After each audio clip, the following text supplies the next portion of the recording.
Right, $30. Or zeros. Okay, it really is my pleasure to have a gentleman here that he graduated from Mariemont High School, and I'll tell him, is that okay, 1978? That still makes you young compared to me. He lived here for a long time, I guess. And when he graduated from, I'm just going to go into his academics, I won't go into anything else, but he was third in his class at Mariemont in '78. Then he went on to Denison College, and he was Phi Beta Kappa there. And then he went on to Chase Law School, and he's now teaching there. So with great pleasure, I give you our Hamilton County Treasurer, the guy you write your check to every 6 months, Bob Goering.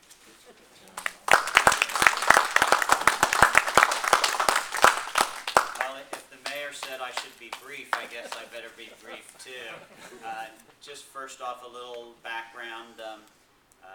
I love Mariemont. I left downtown early today so I could drive back around my old neighborhood.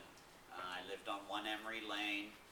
My mom was the president of the garden club here for many years, loved gardening. She organized to have all the parks redone.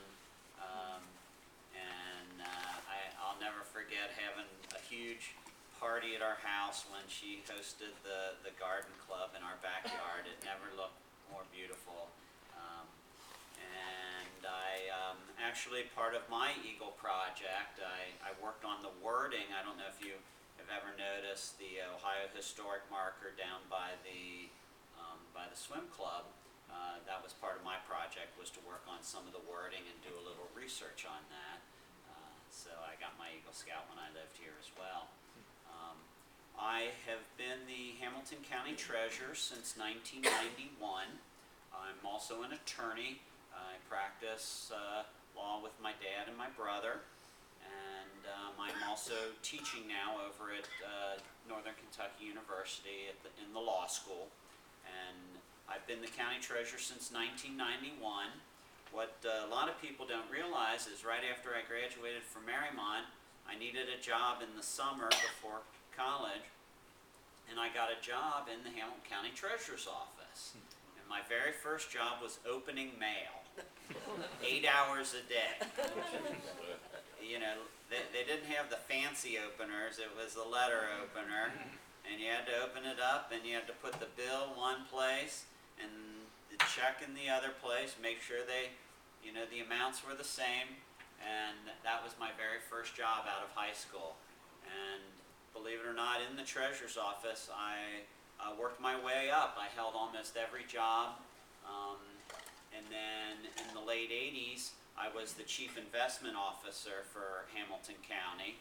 And then went on, applied for the treasurer's job, and I've held that position now quite a few elections, more than I can remember. I have to run every 4 years. You'd think I'd know how to be the treasurer by now, since I've been doing it for a long time, and it really, I've held every single job there. So I love the office, I love what I do. It's actually a pretty straightforward job. We had one year we got a new auditor who came in from the state, and they came to audit. And it's fine. They bring in, you know, sort of young kids who think they're way smarter than you are. And I remember, I don't have problems with people like that. I just deal with it. But he was kind of getting on my nerves. And he came into my office and he said, you know, I've been asking you to write a list of what your job duties are. And darn it, I need that list. And I'm like, you know, the only reason I've been putting you off is it's a very, very simple thing to do. And I walked over and I got out the Ohio Revised Code.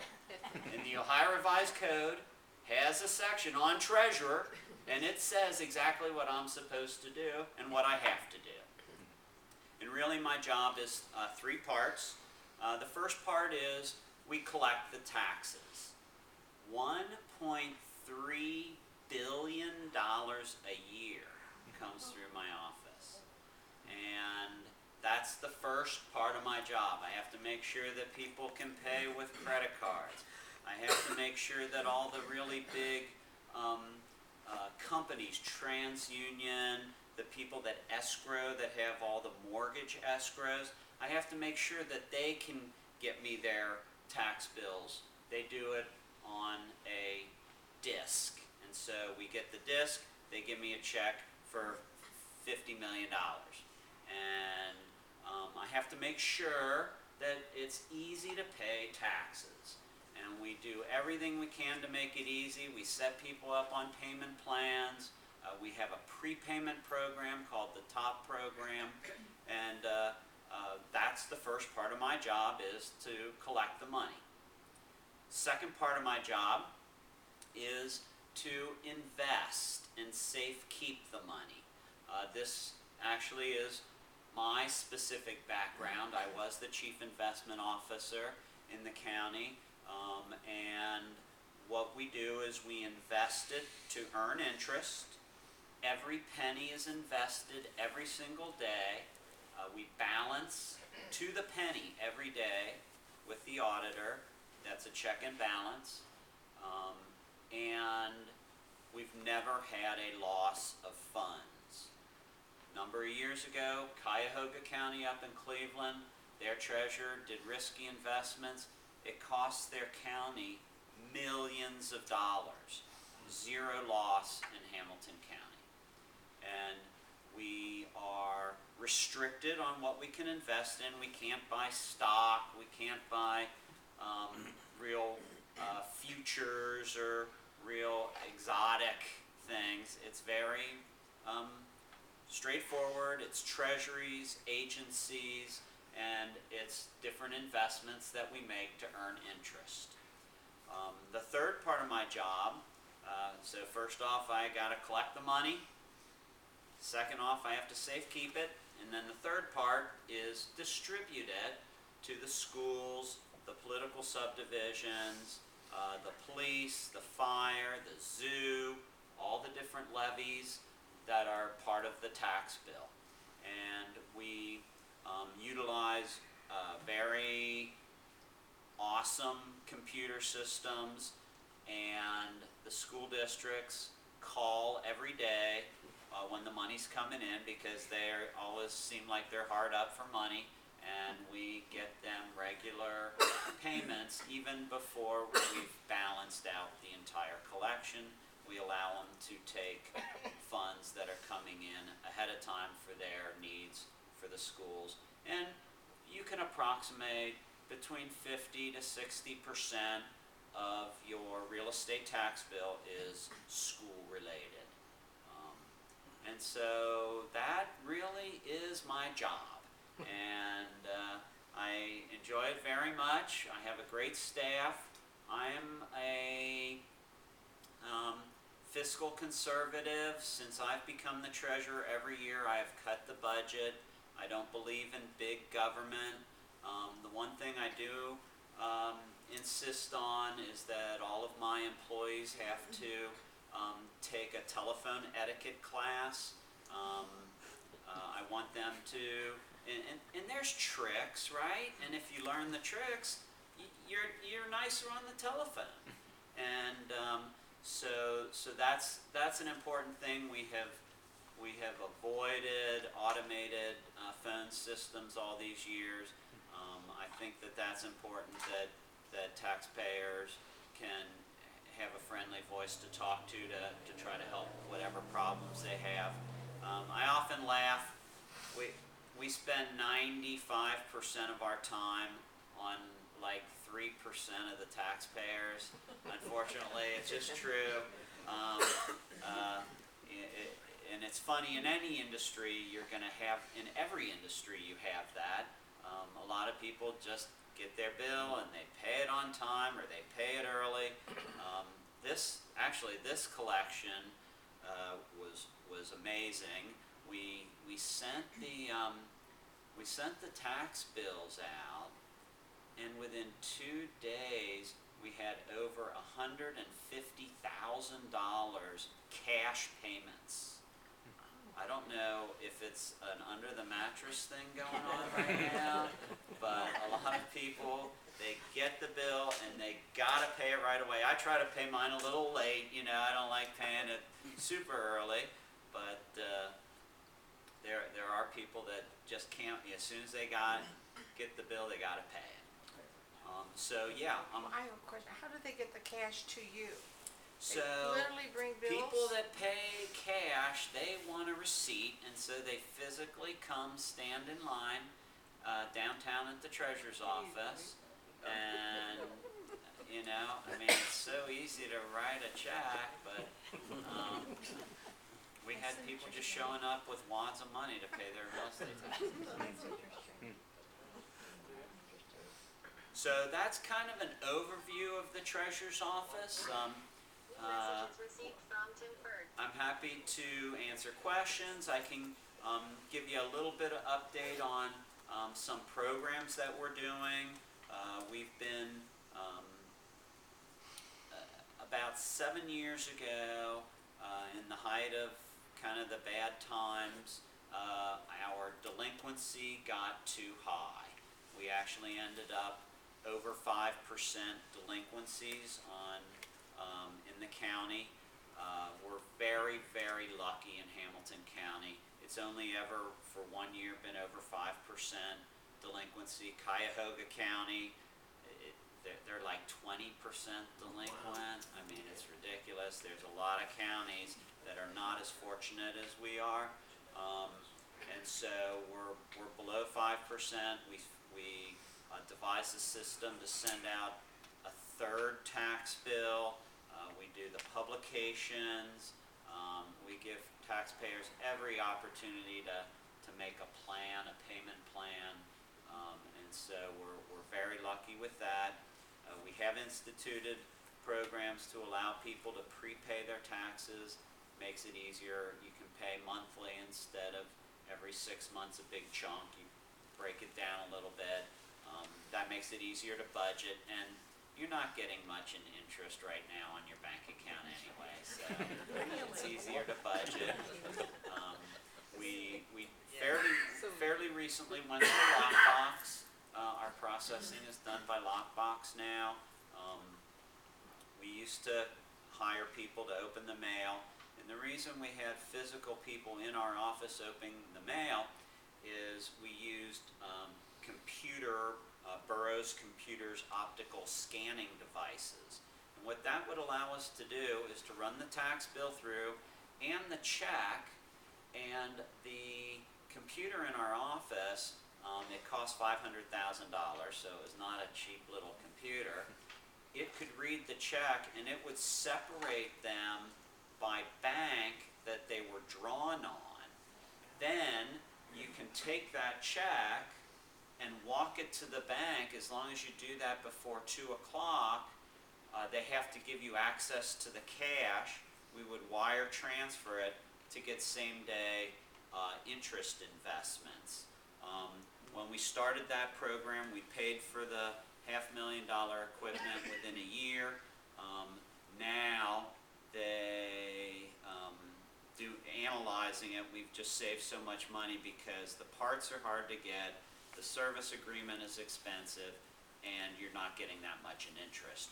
So we have changed our formula now to a lockbox, and we let somebody else deal with that. So those are a couple things about me and my hometown Mariemont experience, and I'm happy to answer questions, and yeah. What would you say the hardest part of your job is? So the hardest part is dealing, I think, with the, sort of the ticked off taxpayer. And Tell me about it. there's people that they either, it's probably that they can't pay it, and so then it's somebody else's fault. I'm not a big believer that everything in life is somebody else's fault. And there are people that's their entire outlook whenever there's a problem. It's someone else caused this problem. And, you know, just an example, there's a statute that you have to send the tax bill out.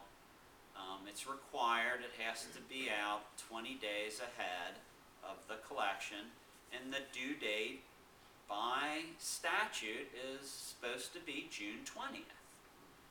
And so Claremont County, they're maybe not as organized as we are. They always write all these letters and they get the state of Ohio to extend their collection. We can't get this done. We're having trouble with these calculations. We need the tax bill to be due July 10th. Well, some people see that and then they think that it's my fault that they're due on June 20th. Well, I'm just efficient. The law says it's due on June 20th. Well, darn it, that's when it's going to be due. I'm not writing to the state and making up a bunch of excuses. I get it done and then it's done. Well, you know, some people, we're not going to have the money till July 10th, and Claremont County's is due then, so it's your fault. So that's probably one of the harder things for me to handle. And I'm fairly sympathetic up to a point, but then you get to a point where it's, come on. Seriously. Tell them to move to Claremont County. I haven't pulled that one yet, but I'm gonna use, thank you. Yeah. There's been a lot of talk about the state wanting to centralize the collection of taxes. And, you know, as a village, we're against that. We have a very efficient tax department. Do you think that is eventually gonna get some traction and we'll have to deal with that, or? So my background is in economics, and I am a very strong believer in economies of scale. And so if you can combine collections, or if you can combine assets, or if you can combine work, you always save money.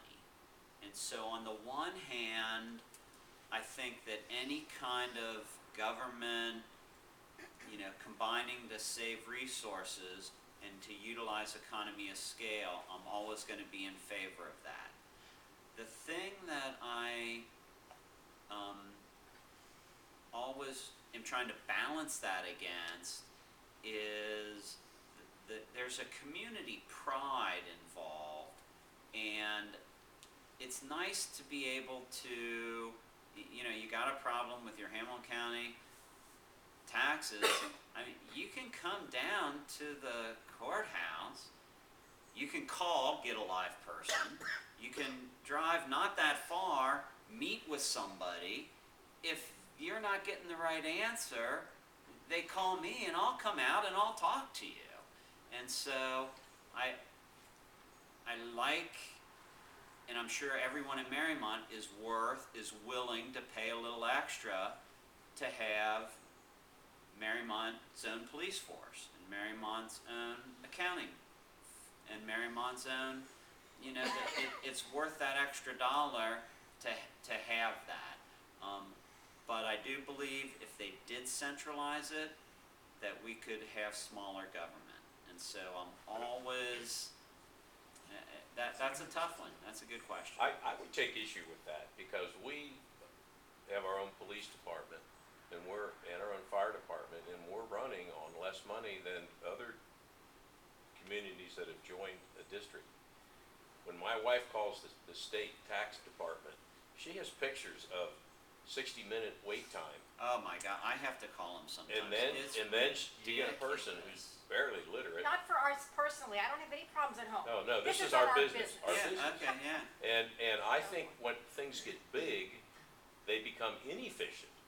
And when you're close to our mayor and close to the residents, it's pretty hard for you to become lackadaisical and let the phone Absolutely. ring for 60 minutes. So I it's hard to think it will disagree be a with big that. mistake to centralize taxes, and then what'll happen is, well, we need to charge you to give you your money back.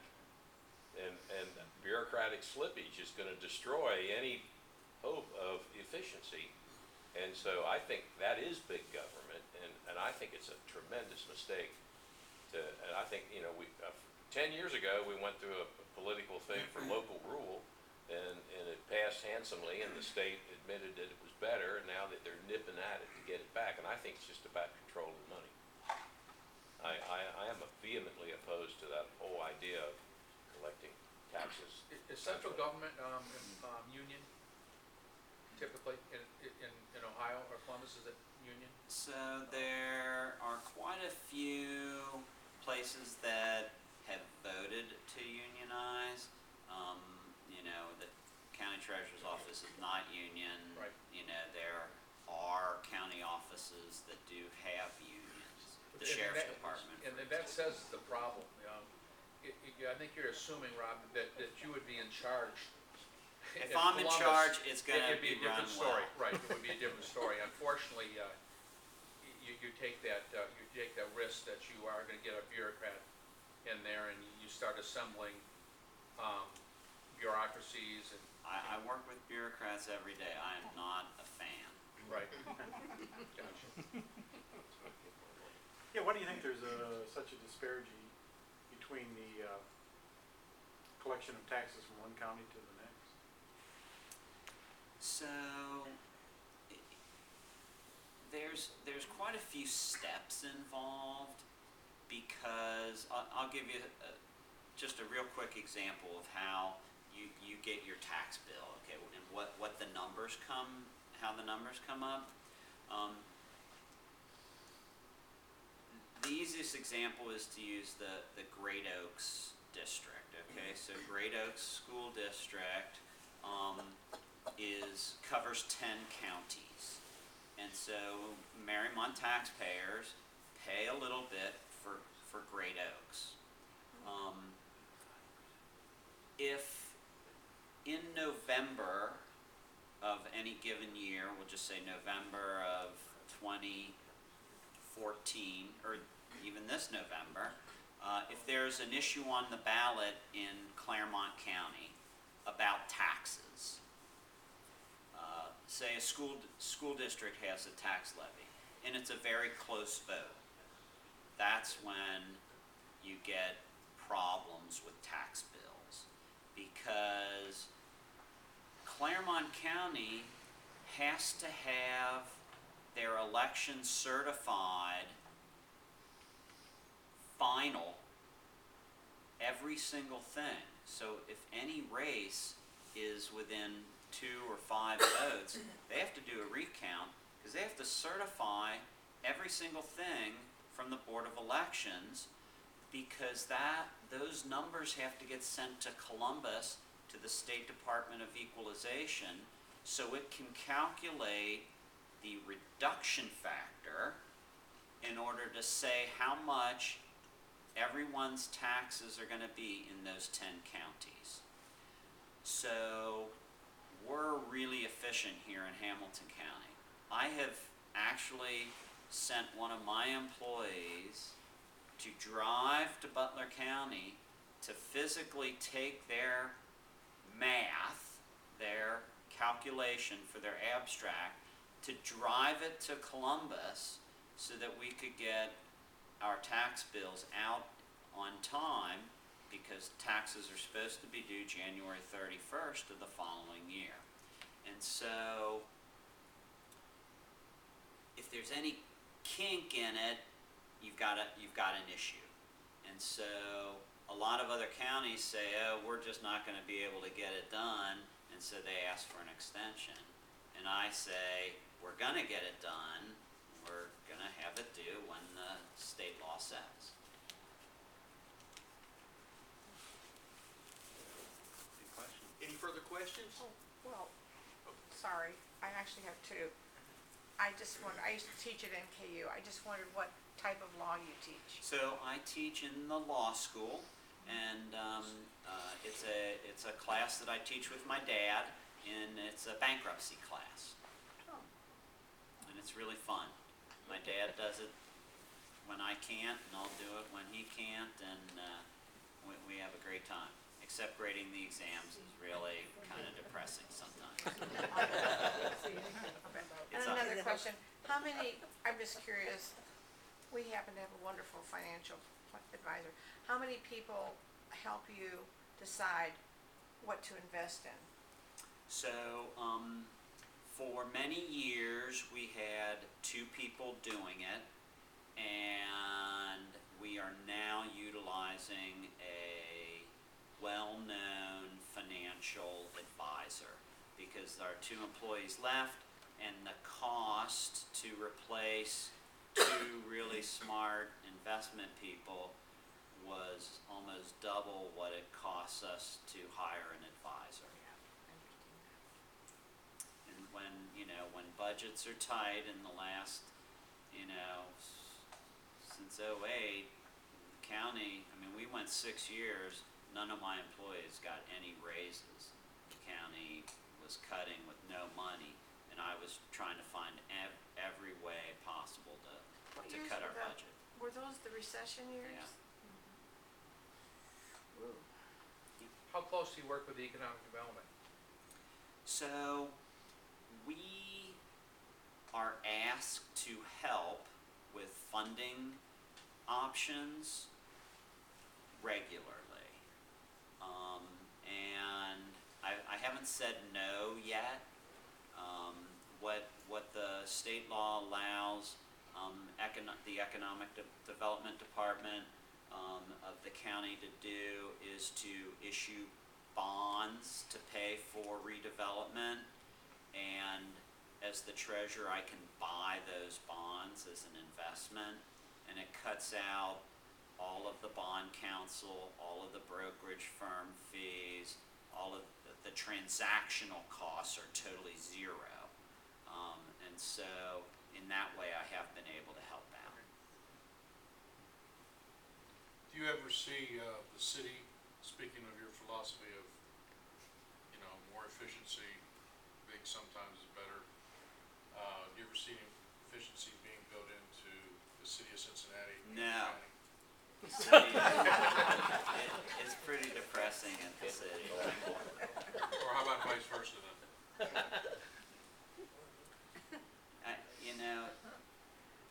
The Hamilton County, we, 3 commissioners, 3 decision makers, that's perfect. 9, it doesn't work well. And the 9 people are unfortunately always trying to get their name in the newspaper. They're not caring, they really, I have not seen that they care about the county. When I have a major decision to make, the very first thing that I think of is, how is this going to affect Norwood? How is this going to affect Silverton? How is this going to affect people that live in Mariemont? How is this going to affect Hamilton County citizens? And I want to make the right choice for Hamilton County citizens. A lot of people on the city level, their first thought is, okay, what decision can I make that'll get me in the newspaper? And those are the people I totally dislike. And I'll tell you, I do not like Todd Portune. He's one of our county commissioners. That is all he thinks about. And he might be your best friend. He knows I don't like him, so you can tell him. But it's very He obvious. only cares about getting his name in the paper. He doesn't care about you. He really It's doesn't. not falling on deaf ears. Yeah. So, I didn't mean to slam. Let's get some more questions and find out some more. Who else do you want to slam? No. It's really, I think if you ask around, I get along really well with everybody. I really do. I really, because why? That helps the citizens in Fairfax and Silverton and Norwood and Mariemont. It helps to have government working together for the betterment of the people. It doesn't help to be trying to get your name in the newspaper. You don't see my name in the newspaper very often. Luckily, you don't see it because we're not losing money, right? So, well, thank Thank you very much. Well, Thanks thank you for so inviting much. me and. Thank you.